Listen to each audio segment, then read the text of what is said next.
Good evening and welcome to this week's episode of Sunday Night Live, your favorite automotive show where we tackle the issues.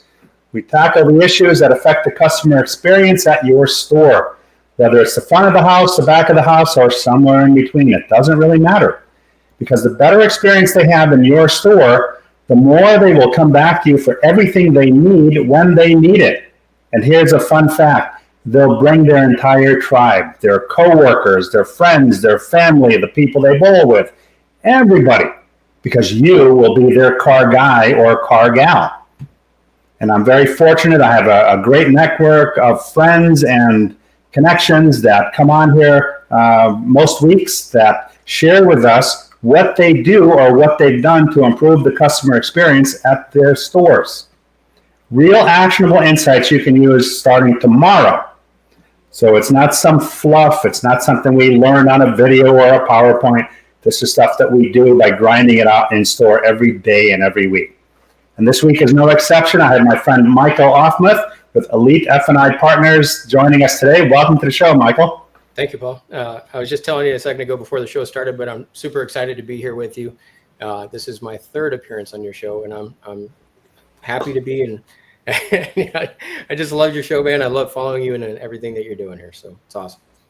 Well, you are my inspiration on the road. I love following your success, and you are a true consummate road warrior, man. I don't think there are as many people that do what you do the way you do it, and you make it look easy. So welcome to the show. Yeah. Being a road warrior, which I know you can attest to, has its challenges, right? And has its moments of like being disappointing and being what it is sometimes. But, you know, being able to be in a store, being able to meet with people face to face is still very much important to me in our agency. So it is a part of what we do. So for the few folks that may or may not know you, why don't you kind of give us a brief history of your background and how you got to this point? Sure. I started in the automotive industry in 1997. I actually worked for my father at the family dealership. It's funny, I went in sales and honestly didn't think I was going to do it. I didn't think I was going to be in the car business. I had a computer science background. My brother used to call me the propeller hat guy, you know, where I was writing code and doing things of that nature. And the first day that I was on the sales floor, I sold 2 vehicles, made a ton of money in commission, and got hooked. And the car business, I grew up in it. I always saw it around me, just never was something I thought was going to be a part of my life until I actually got a taste of it for myself. And it's addicting, you know. And so I, you know, worked my way up on the sales floor into basically an assistant manager position in our family dealership, and to the point where I was running one of our locations, to the point where I basically became the guy running the entire show. From there, I spent a good amount of time basically getting to run any position that I really wanted to do. And what I always gravitated towards was the finance office. So 13 years of the entire 17 years that I worked in the family dealership, 13 years of that was in finance. And so I was the guy that was in the background, you know, negotiating deals with the banks and getting approvals and then sitting down with customers. And some of this was even before like finance menus and things were really kind of a thing. And it was like, how do we present these products and what can we do to make that better? And so at the time in our family dealership, I wrote a DMS that basically introduced F&I products into the process, right? And it would rate the contracts and it would display different payment options and it would do things that at the time weren't really commonplace. And so that is in essence how I ended up transitioning over to where I'm at now, because I got introduced to a warranty company called Warrantech. They took me out to an NADA conference where I presented the software to a bunch of agents, to what I am now. And that is in essence the beginning of where I started to get my feel of what it was like to be an agent, what this vendor side of the agency or this part of the industry would look like. And eventually, fast forward, I ended up working for an agency as a specialist. And as a specialist, you're the guy that's on the road, right? So talking about being a road warrior, they said, hey, Mike, we know that you live in Arizona, but we want you to go to Georgia and train Mazda and Volvo dealerships on F&I training process and go in there and start creating a real impact. And so luckily, my wife was incredibly supportive. And so I took the opportunity. And next thing you know, I'm in Georgia and I'm growing a market I knew nothing about, but it was awesome. It was exciting and something different, but in the same industry that I already spent a lot of years in growing and understanding. From that, the relationships grew through dealerships that I got to meet into Michigan and a couple other states. And so fast forward about 6 years into it, the agency I was working for ended up selling to a larger company. At which point in time I had a kind of a fork in the road where we got to choose, hey, do we want to continue on the path of this other company, or do we want to start our own and basically break off and do what we think we can do? So approximately 5.5 years ago, we started Elite FI Partners. We were super excited and got out there and started really going full speed. Again, that time was just my wife and myself, and COVID hits. Right. And so all of a sudden it's like, hey, I have a lot of relationships in Michigan, but guess what? Now you can't even walk into a dealership in Michigan. Right. So it really changed the narrative a little bit. But what it did is it took somebody like myself, who's maybe a little ADD and really fast paced and out there, and it slowed me down a little bit and allowed me to meet some of these different companies and administrators and learn some of these programs. And so what turned into something that scared me turned into a major positive, because now it's like, hey, I have all this stuff in my arsenal because we took the time to learn the programs and really figure out some of the options, things that are available. I joined a group called Thirsty Thursdays Think Tank. I think you were in that a couple of times. Yes, yeah. We met, once a week and got to meet some people across the country and kind of grow roots, even when we were all kind of stuck in the house. And it just kind of catapulted from there, right? And I got out there when things started opening up and started getting in stores. We put some of these programs in place, and again, we just started slowly but surely, just adding more dealerships and more partners and growing to where we are now. And so fast forward, we're 5.5 years in. Our agency is about 10 people working on our team now. We're in 27 states as of this last week. That's awesome. Yeah, and a little over 500 dealer partners. So. Wow. And that comes from hard work, man. I see you out there just logging the miles. And you know what I love about our business, and as our friendship evolves and develops deeper and deeper, there are layers of the onions that get peeled back. So I learned a little bit about you today, what I didn't know before, that you actually wrote software to do what you do. And I was telling you before the show, you and I share a lot of similarities. And, the funny thing is, when I was working in the Mercedes service department, I quickly learned that every 300 SD with a certain vintage had these particular problems. Every 560 or 380 SL of a certain vintage had those problems, right? So in Excel, I created a model-specific spreadsheet. And that Excel document had in it all of the things that typically go wrong in those vehicles. And I had 3 blocks if it was something that needed replacement, something that was still good, or something we should talk about, and give them the option as to whether or not they want to do it now or 3 months from now. Right. And so the techs loved it. I explained to the customer what it was for.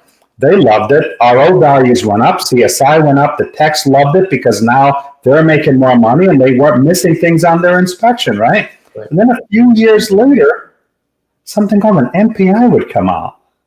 There it is. Right. And even like on the sales floor in Excel, I had, we have a lot of companies with all kinds of software today, but I had a lease calculator, finance calculator, cash calculator, cost of income opportunity costs between the various payments, 5-year projection cost of ownership. And then I printed off like the ROs, all the work that was done, the iPacket type stuff of today, way back in the 80s.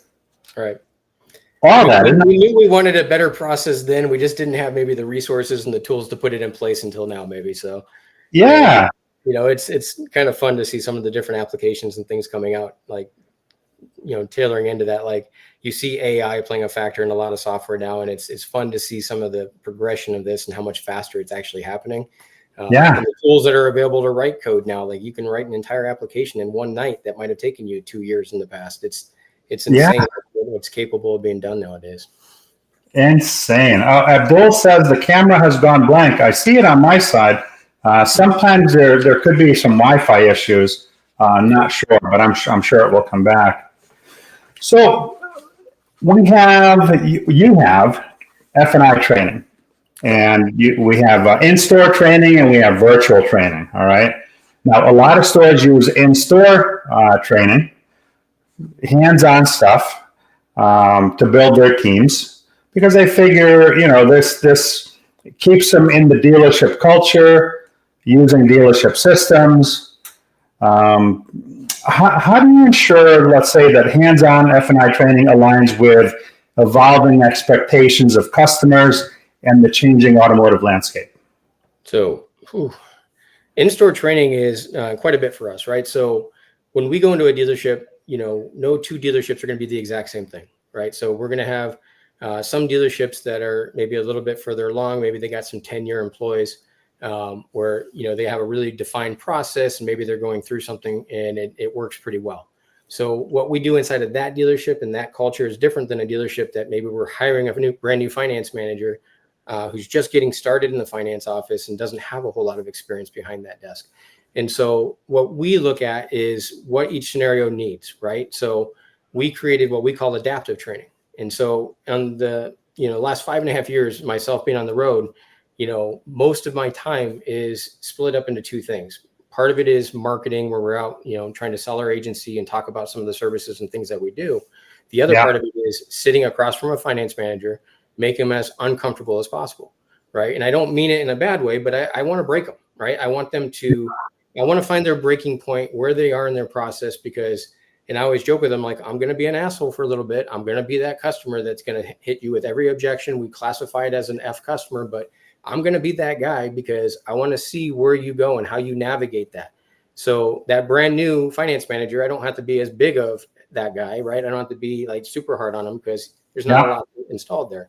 The guy that's established, he might have a really decent process, but he may get him off the rails real quick. And if somebody says no, he might just give up, right? He may not think about how to retort that or have like some kind of process that he follows after that point in time. So in our training, we in the store will focus on a couple categories. It'll be product knowledge, right? How well do you understand the programs and the contracts that you're offering to your customer? Because if I put a piece of paper in front of a customer, I'm selling a piece of paper until I tell him what this paper is going to do and how it's going to impact his life. And so I need to make sure that they understand that. And so I start drilling them on that. And once I know they have that down, that's like the first layer for me. Because if you're not great at a process at that point in time, but you at least understand the contracts and things that you're selling, you'll be a little bit more effective because you'll talk intelligently about what you're offering. So that's like the first layer for me. Next, we'll get into, process, right? Like, what are we doing? How are we doing it? And when are we doing it? Which is going to be more of like the dynamics. So with us, we initially, when we first started training, it was more about like memorization and like almost like a script. Here's what we want you to say and how we want you to kind of say it. But the moment I leave, most of the time, those guys might be able to even do it great in front of me, but they're not doing it once I leave. Right. And so they just get comfortable doing it to what feels natural to them. Right. And so we changed our approach. So it's more about dynamics. And that is more about like the steps that you're going to follow and how you're going to follow those steps.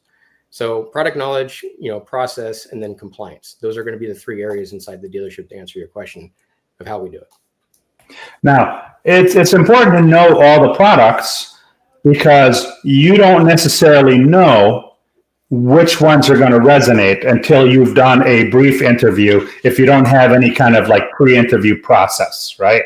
That's correct. And active listening time it's pretty widely accepted. You've got about 45 minutes with a customer in the box? Yeah, and sometimes less, sometimes a little bit more depending on the situation, but you're actually absolutely right. When you talk about an interview and getting in front of a customer, one of the first things I educate somebody on is that get out there as fast as you can. Be on the sales floor. Make sure that you are introducing yourself. Make sure you're making a connection. And if you can, don't even talk about the car. Just ask about their experience, right? How's John on the sales floor treating you? A lot of people don't realize, and I try to make a joke or get them laughing, just be a friend. Would you guys like a water, coffee, tea, anything? Like, just make them feel comfortable, because as soon as they see you as an ally, next thing you know, they get introduced to you as the finance person, and it's no longer threatening to them. It's no longer, oh my God, I'm going to the finance office. Now it's a person that I've already met. This guy's really cool. He's been taking care of us. You've already taken their guard down. And so that's a huge part of, just about every finance manager is how fast can they get in front of a customer and actually make an impact with them. Now, but you have some high volume stores where you don't necessarily know if that's going to be your next turn though, right? That's true. But as soon as you do, you want to make sure you're introducing yourself to that customer. And then even so, if, a finance manager sitting in the office, and I'll attest to this, like I'll walk into dealerships all the time, go in their office, and right away, I want to look at their computer screen. I'm nosy, right? And a lot of times it's YouTube or Facebook, and, they're goofing off and there's something on there that they probably shouldn't be doing. And it's true everywhere, right? Like, I'm not trying to be an ass about it, but like, they have free time. So if they're in a big store and maybe it's high volume and there's 5 finance managers, sitting side to side, and you don't know which customer is going to be yours, that doesn't mean you can't go inject yourself into a couple of the customers and just make sure the experience is good. Because maybe you don't even talk to the customer that's coming in your office, but they see you making sure, somebody's having a good experience, and that adds up, right? All these little pieces add up. Now, if they're just back to back with customers and they're getting rushed in the office, there's not much you can do about that other than, try to go out and introduce yourself at the point in time that a customer's coming in. But anytime you got free time, take advantage of that, right? That should be an automatic for a finance manager, because all it's going to do is benefit like you in the sense of like, having more success inside the finance office. It's going to benefit the customer because they're going to have a better experience at the dealership. And ultimately that makes a huge, huge difference. Well, and thinking about this now, so even if I'm not the one taking the turn, just by virtue of me being in the business office and being a friendly voice and a friendly face, then that kind of de-escalates that office for anybody, right, that's going to talk to them, because their friends have told them, and depending on how much time they spend with the salesperson, if they spend too much time, then they're going to come in with the watch. Oh, I got to get out of here. I've already spent 3-4 hours. I don't want to buy anything. I got to go, which doesn't do anybody, including themselves, any justice. Right. But yeah, no. The reality is, though, like anytime a customer has committed and they've, said, hey, I'm buying this vehicle, at that exact point in time, the clock is working against us in the finance office, right? So the customers are always in a hurry after that point in time. They want to get out of the dealership as fast as possible. I can't tell you the number of times I'm sitting in the office training somebody and they're like, this guy's got to get out of here real quick. We need to get this one done right now. And I'm always kind of giggling because I'm like, everybody's in a hurry. You know what I mean? Like, that's just how it works. But, again, go out, meet your customer, congratulate them, like set some real expectations as far as what they're going to see. So, hey, it's going to take me X amount of minutes to get back here before I get everything prepared for you. Do you have any questions? And then again, there's certain questions I like to ask and I have finance managers asking, but again, you're setting the stage for how you can present the products tailored to that customer. So, again, as soon as I can get out there, as much as I can get out there and in front of them, let them realize that you're working for them and you're doing everything you can to help them.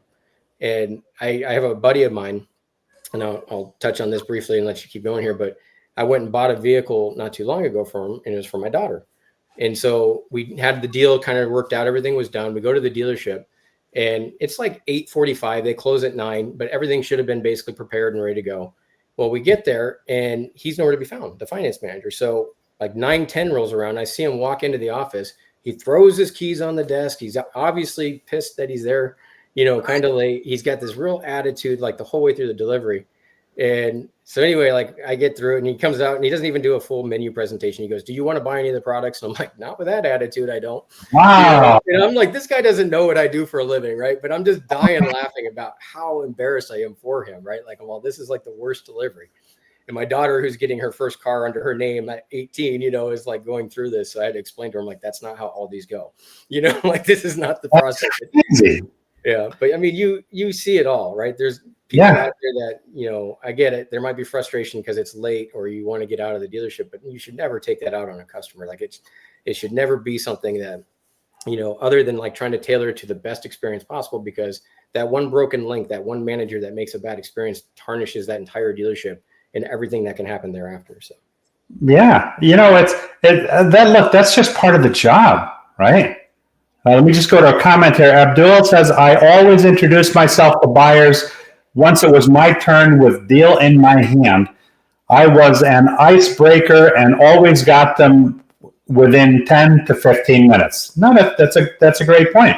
And that your experience after hours, look, that's the car business, man. The doors at 8 o'clock is when we close, and I can't tell you how many times at 10 p.m. at night I was at the gas station tanking up a car while pulling the shrink wrap off the body for a stop delivery, and I would be there probably till about 10:30, 11, sometimes, only to have to be back early the next morning and do it all over again. So some of these people really need to kind of figure out whether or not this is something for them long term, because if you're going to do a job, you have to do it to the best of your ability. You owe it to the customer, You owe it to yourself and you owe it to your dealer to do that. Now, I have a question about compliance. All right. In 2023, nearly 40% of dealerships reported compliance issues in their F&I departments. All right. So being up to date on compliance training, things like that is very, very critical. What do you find are some of the most effective methods in helping F&I professionals build confidence while staying compliant with rapid changing regulations? Because it seems like they want to regulation us to death. There definitely is a lot of stuff out there that can make it very confusing, because there's a lot of areas that we need to have focus on. Now, I am a guy that really believes in the AFIP training. I don't know if you're familiar with that or not, but AFIP is a great compliance tool. You would go to their school every 2 years to stay kind of current with them as far as like how they handle it. They typically put on a class that'll go from a day to 3 days, depending on, you know, who's all in and how large the class size is and how they're going to get the information out to you. But the trick really is this: like, compliance doesn't need to be super complicated. There's a lot of things that we need to pay attention to inside the dealership. AFIP is one method of training that I think is a great one. There's several of them out there. I think every dealership should have it, like where they've sent their people to a compliance training outside of, you know, what you're doing day to day. Myself, like inside of training, like inside the dealership, we go through compliance as well. We hit the highlights, right? Because again, I'm in your store maybe one day a week or one day every 2 weeks, and I'm focused on process. I'm focused on product knowledge. I'm talking about compliance. I think it's important enough for compliance to be taken serious, where those people come out of the store for a couple of days, focus on everything as far as the laws go and what they should be doing, right? And then when they come back to the dealership, it's about accountability, right? So what I'm looking at is, okay, these people now know the difference of what's right and wrong. They went through the compliance training. They passed the compliance training, right? Now, who's holding them accountable, right? And sometimes, in some instances, that's us, right? Sometimes we're going into the dealership and auditing different things in deal jackets and taking it to, you know, the management or the owners and saying, here's what we're seeing, right? And we're reporting that back. I prefer somebody inside the dealership, typically, that is a, you know, general manager, sales manager, some cases, owner, that is looking at, you know, certain things. And I'll put the process in place. This is what I want you to look for. This is what I want you to do. And again, like, I want to make sure that we're checking it on a real regular basis, because it's the accountability piece that makes it where it doesn't fall apart.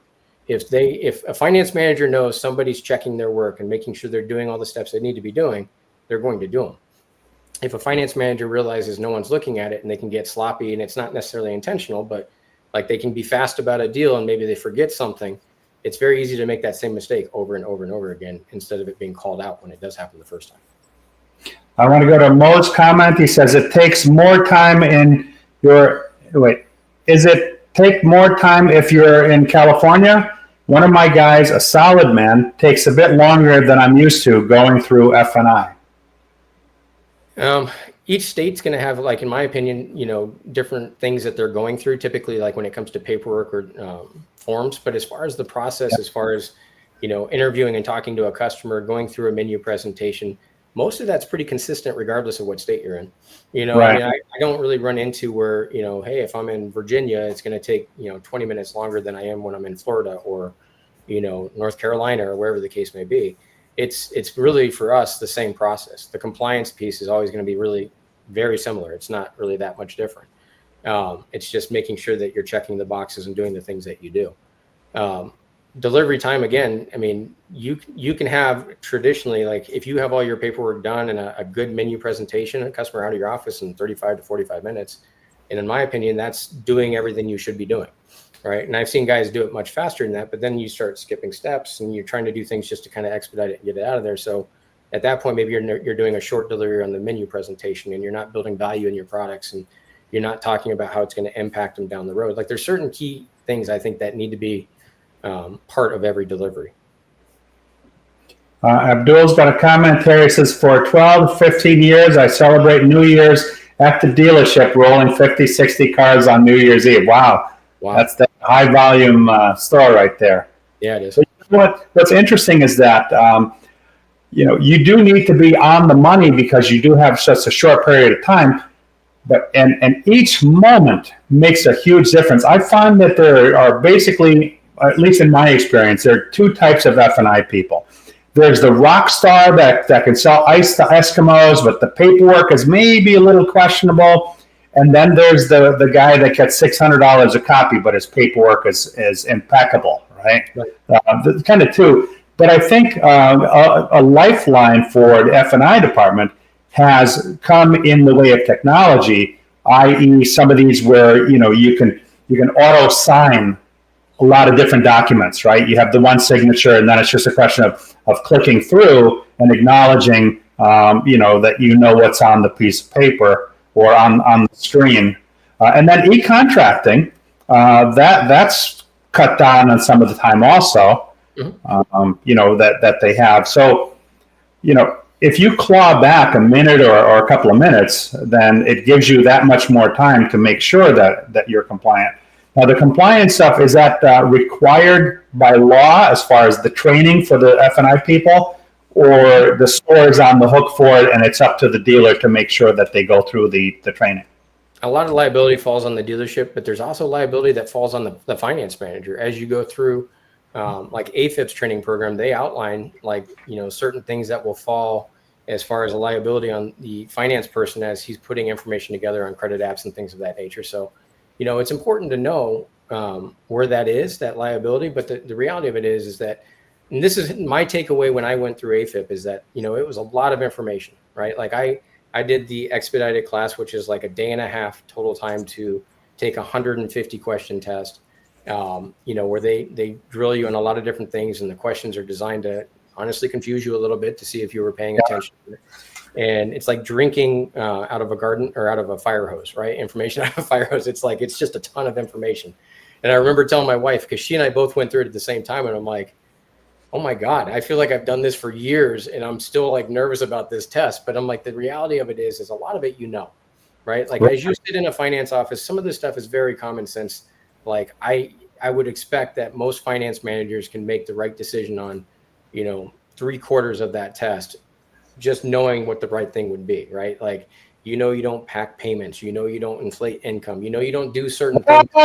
Yeah, right.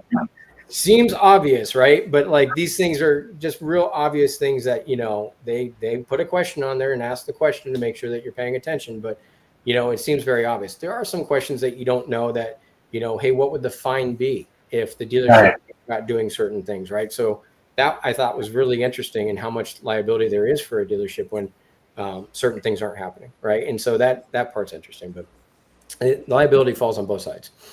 It's interesting that you mentioned that, because it's not something a lot of people think about as a liability falling on themselves. But then I'm scratching back a few years back and seeing some of the F&I people, along with some other unscrupulous personnel, that have actually gone to prison for doing some of these things that you're not supposed to do.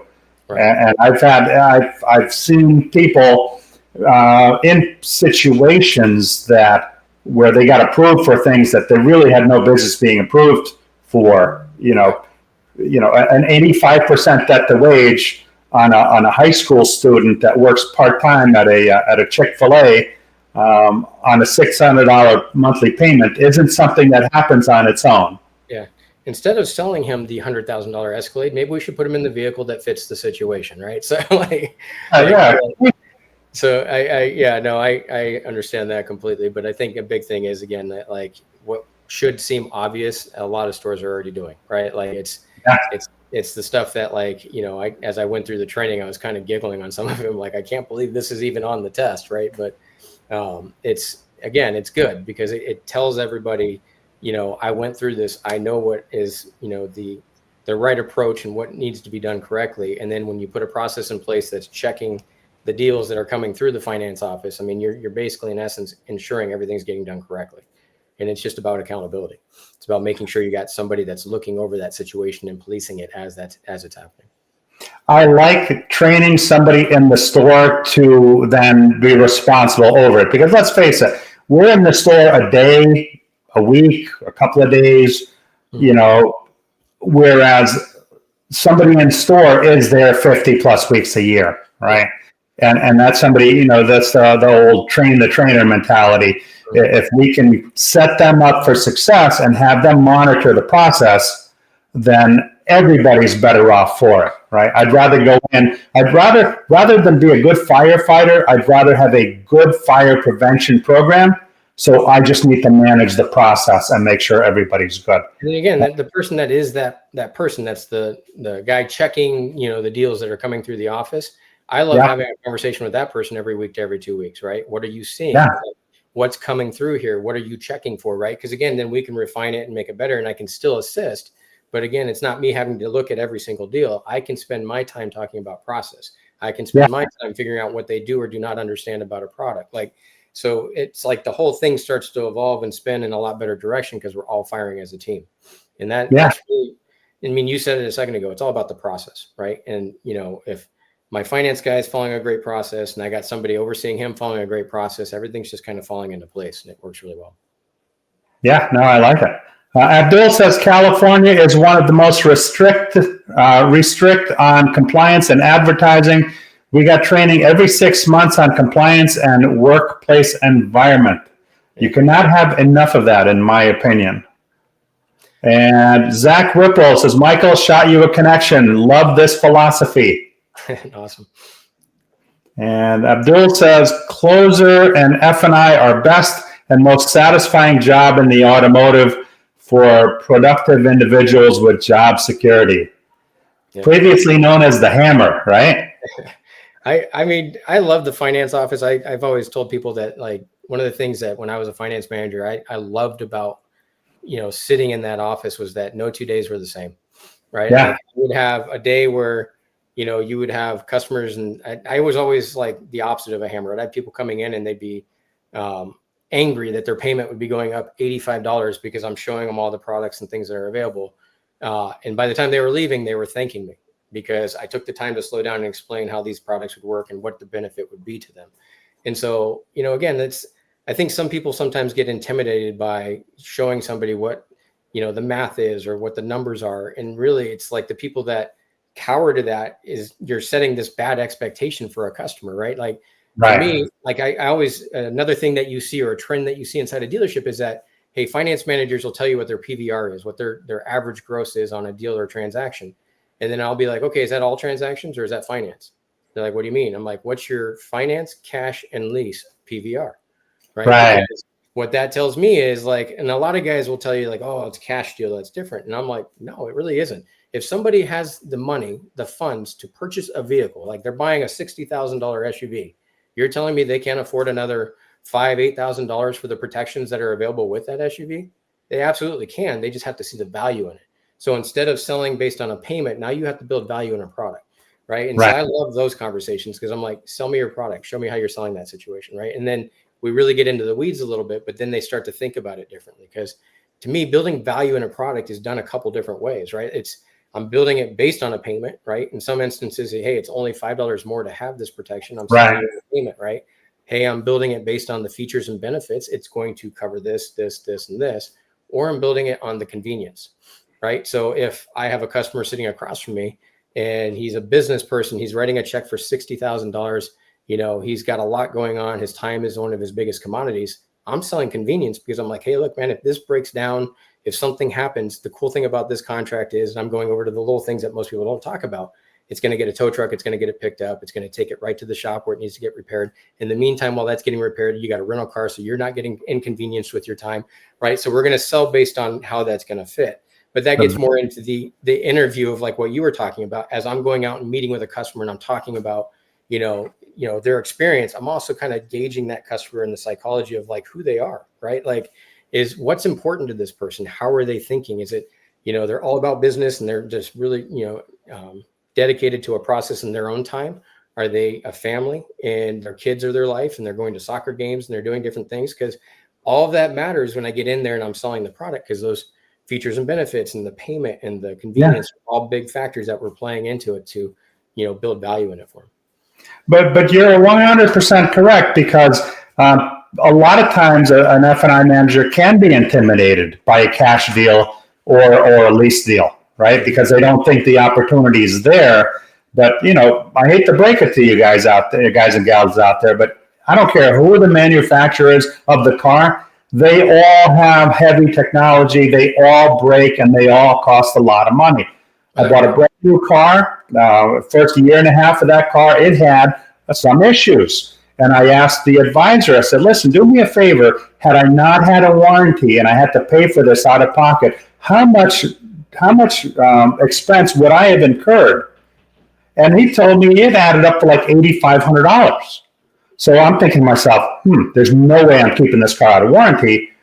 So I can either buy another car or I can buy a warranty. Now, I got the OEM to see value in giving me an 8-year 120 zero deductible extended warranty because, look, I've created a lot of content for them and I've generated a lot of sales, and I figured, why should I take it on the chin? Maybe they could do something for me. And they saw the value and they did. So anything that's out there, we're doing them a disservice if we're not spending the time to educate them and to show them the value, because anybody can understand value. And to your point, if somebody's there ready to stroke a $60,000 check, what's another $3,000 or $4,000 in the grand scheme of things? It's nothing but that convenience and time. That's huge. Let me get to a couple of comments here because I don't want to fall too far behind.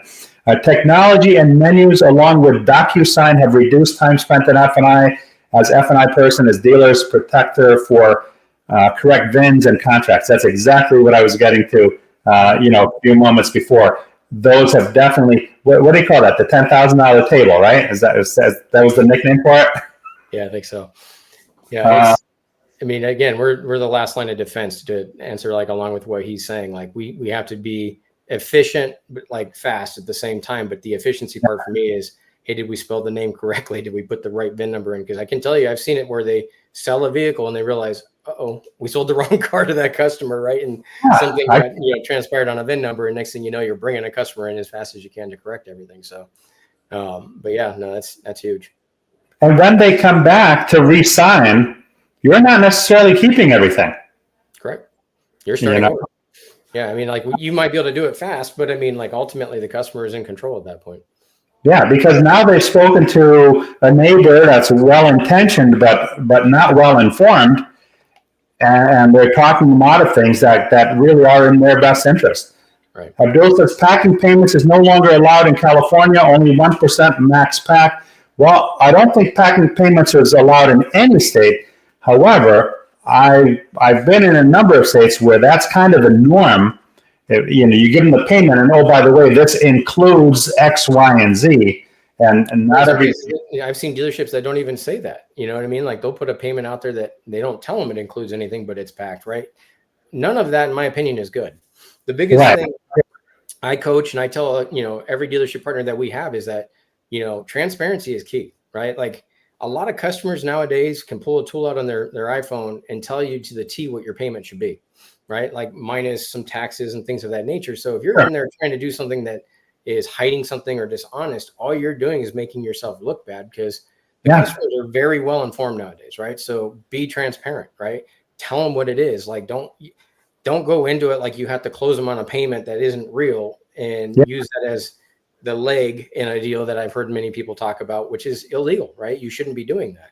So go out there, tell them what the real numbers are, let them come into finance, and let finance build value in the product to justify what the increase in payment is, right? Or the increase in the amount financed. So I've seen, the sales game has kind of changed. I think we've evolved from salespeople to educators, right? We are there to educate them as to what their options are. We find out what's best for them. The car's on the road over 12 years on average today, right?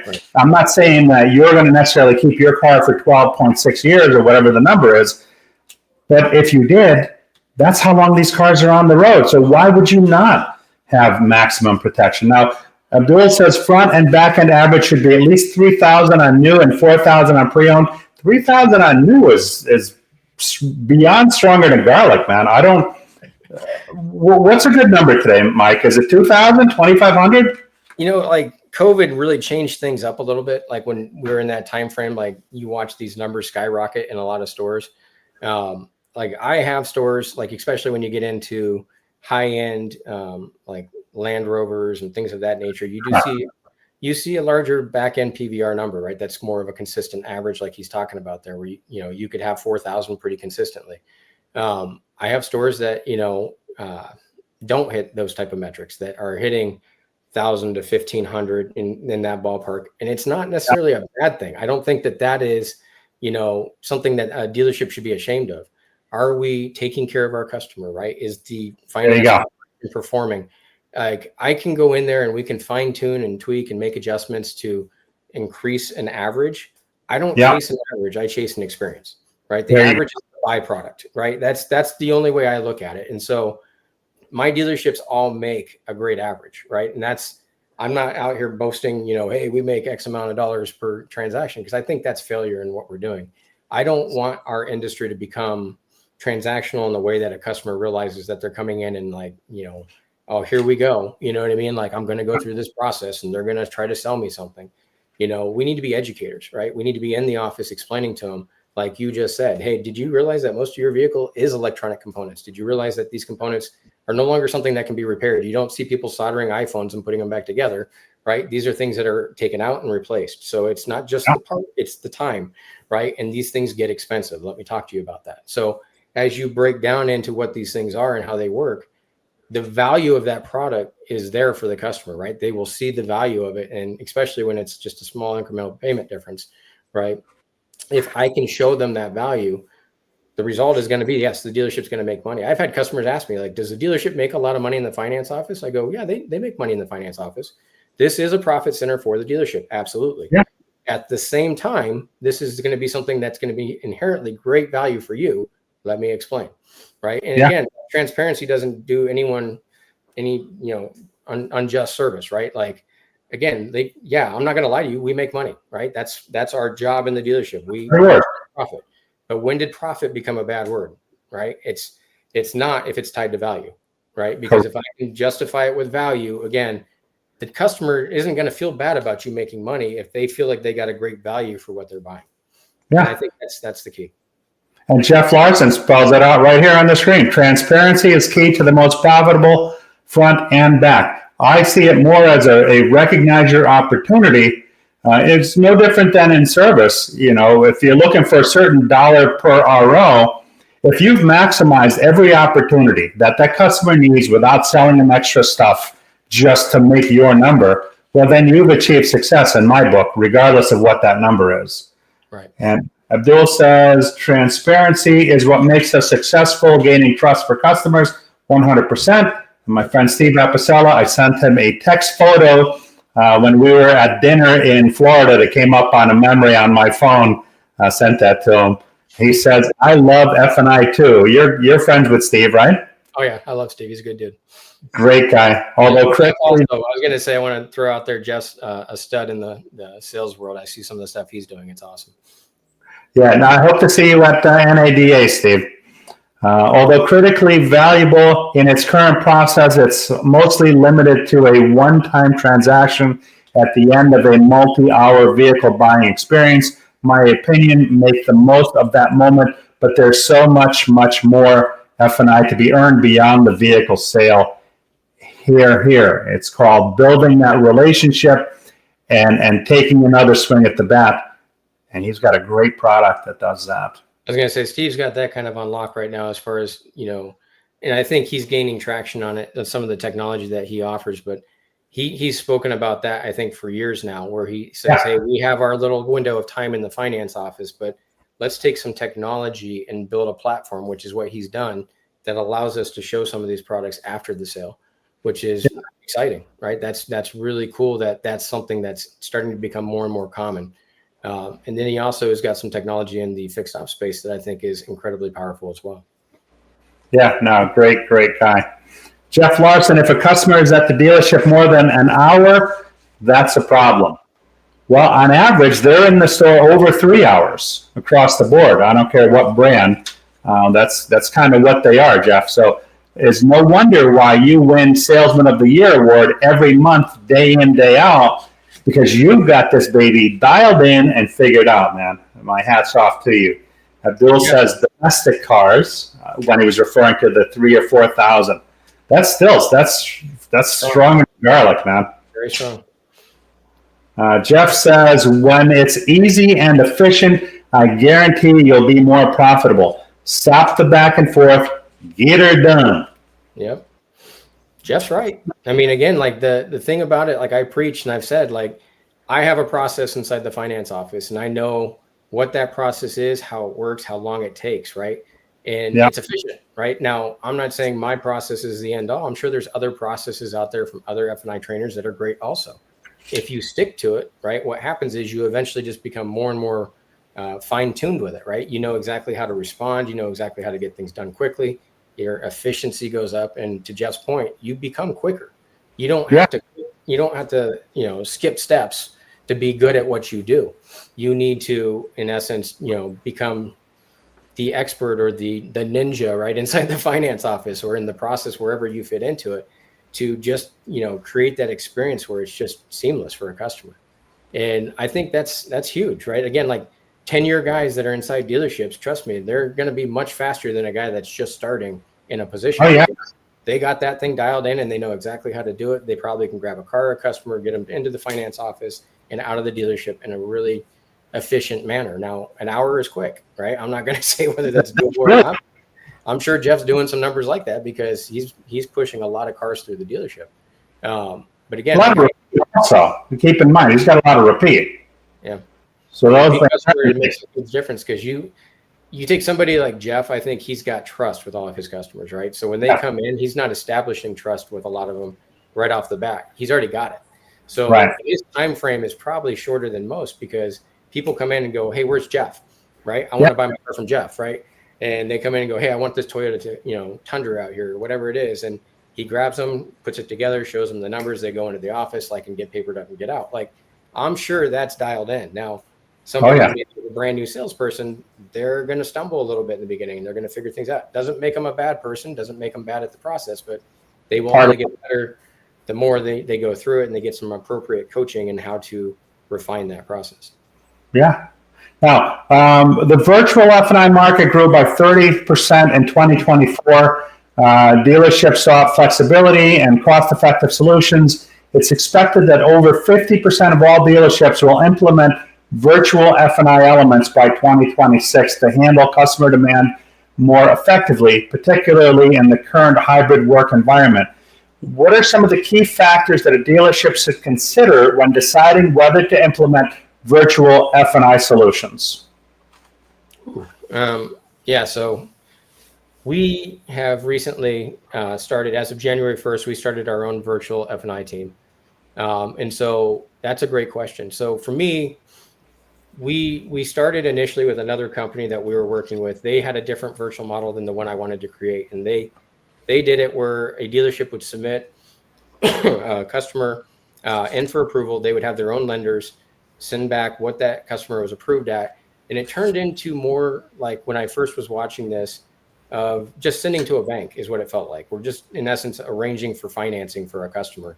There was no real virtual element to it. Now, that company, I actually went to them and presented to them a full presentation, right? I was like, hey, look, here's how I think we should change this. Here's how I think we should adapt your process to be more successful and honestly grow much faster with dealerships. And the idea was, let's not just try to get their deal bought, right? Let's go in and actually create that virtual extension that offers a true finance manager that has that 10-year experience, right? That is turnkey, right? Like, hey, maybe they don't have a good finance manager. Maybe they just lost somebody because he had to move out of state or whatever the situation was. If that dealership maybe is now worried about like production dropping off or the numbers dipping down, is there a way they can stay consistent, right?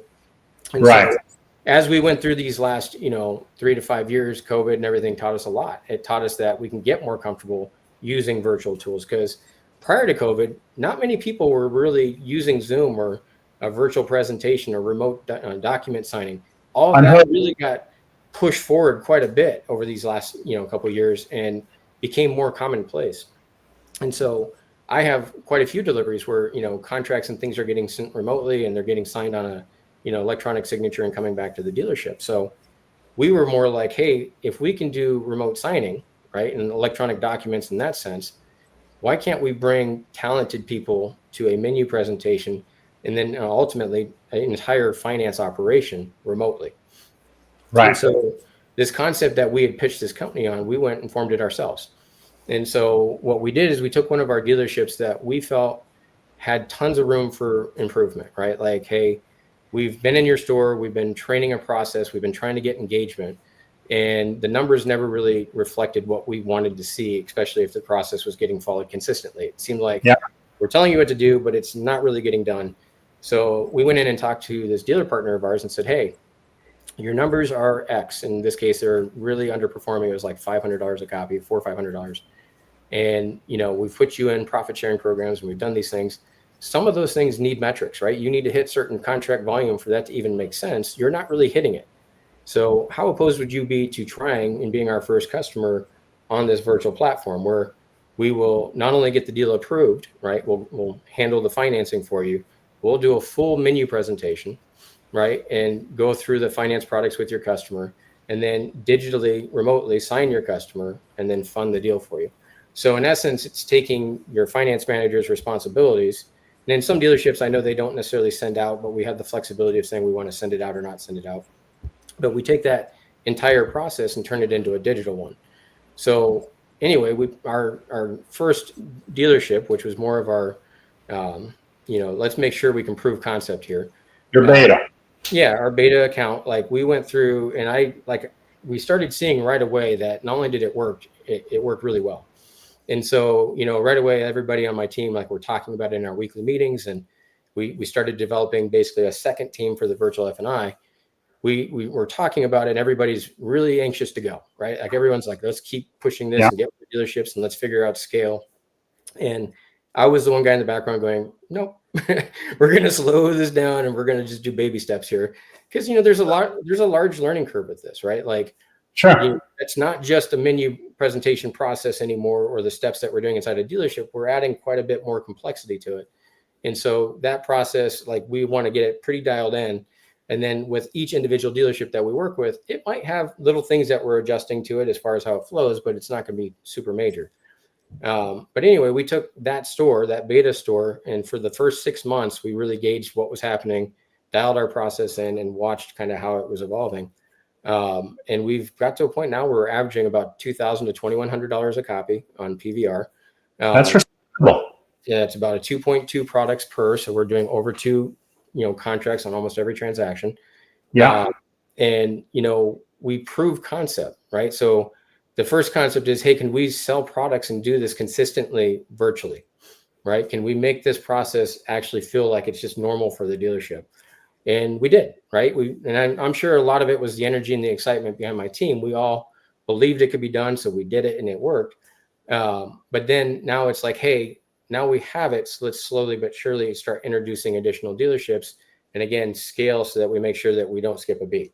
And so in the background, that then introduced us to the question that you're asking is like, when do we introduce this to a dealership? What dealerships is this a good fit for versus which ones are not, right? So some operators are great and they have great teams inside the finance office and they're operating at full capacity. They're doing a great job.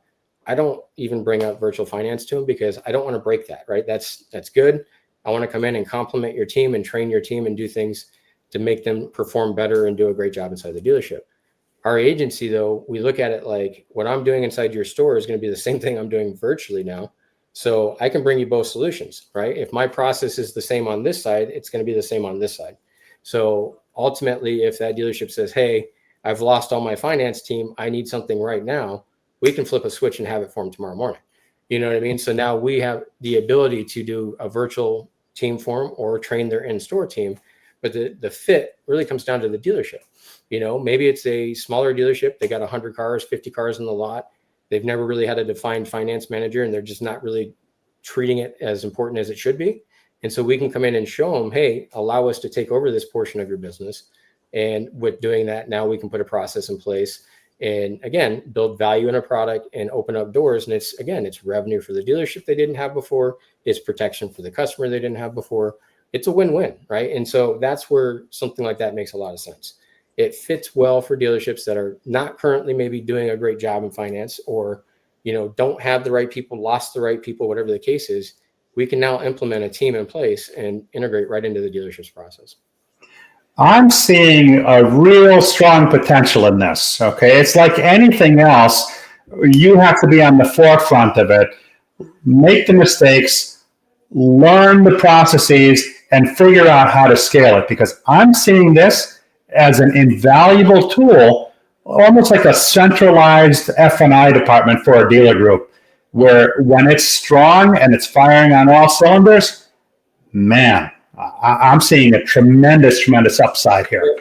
And the thing is, as we continue to grow that side of the business, one of the things that we're realizing is it's going to have a couple caveats to it. So we'll have, in essence, our own finance team. So we're going to bring in our own, F&I managers that are going to be, again, trained to do it our way, to adhere to our process and do our things. But some dealership groups may have, let's say, 6, 7, 8 rooftops, and they want to get a consistent, result and do a really good process with every single customer. So maybe now you have a centralized office that we train for that dealership, right? And teach them how to do the same thing, right? So to me, it's like, I don't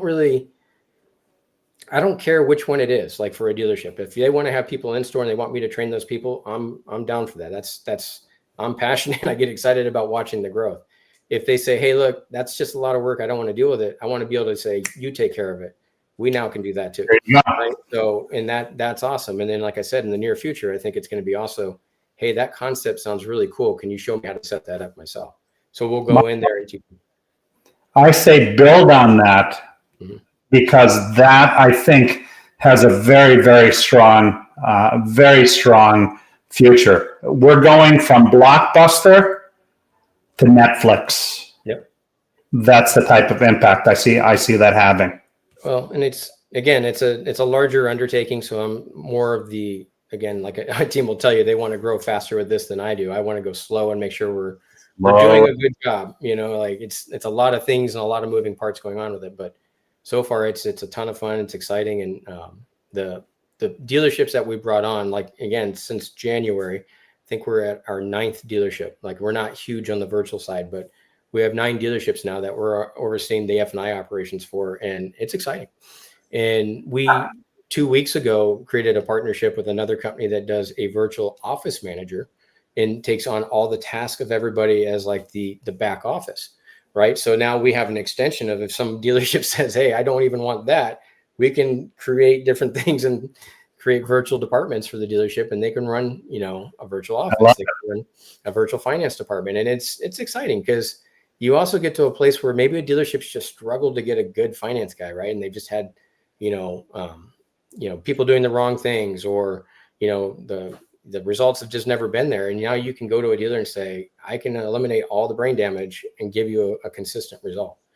That's powerful, right? And it's efficient, and it's compliant, and it's going to bring all the right answers to a dealership, so they don't worry about it anymore. They just know, hey, if I plug this solution in, I should yield X, right? And then you're doing the right process.